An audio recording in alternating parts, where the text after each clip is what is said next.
अस्सलाम वालेकुम। मैं हूं सर अलीम, हाजिर हूं एक नई वीडियो के साथ। एक गांव में एक बूढ़ी तजर्बेकार दाई थी। तकरीबन बच्चों की पैदाइश में उसका अमल दखल था, लेकिन कुछ अरसे के बाद ये देखा जाने लगा कि जो भी बच्चा इस गांव में पैदा होता है वो कमज़ोर होता है। इसी तरह से एक घर में जब तीसरे बच्चे की पैदाइश हुई तो वो भी पिछले दो बच्चों की तरह कमज़ोर था।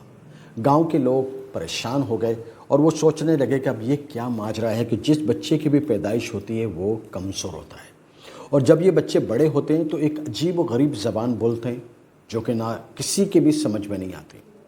और जब ये सब एक साथ खेलते हैं तो फिर ये एक अजीब सुर में गाना गाते हैं। एक अजीब ज़बान और एक अजीब सुर में गाना गाना किसी के भी समझ से बालातर था।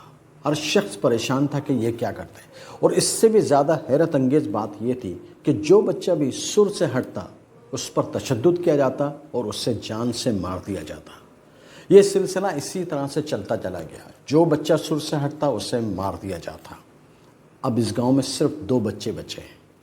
देखते हैं कौन सा बच्चा सुर से हटता है और फिर उस पर तशद्दुद होगा और वो मार दिया जाएगा। और आप देख लें, यही हाल हमारे मुआशरे का है। हमारे मुआशरे में भी अदम बर्दाश्त है।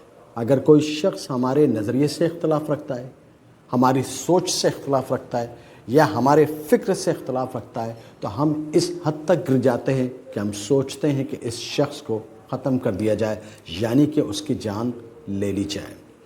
ना तो ये हमारे मज़हब की तालीम है, ना ये हमने किसी किताब में पढ़ा कि अदम बर्दाश्त से काम लो और इख्तलाफ राय रखने वालों को जान से मार दो।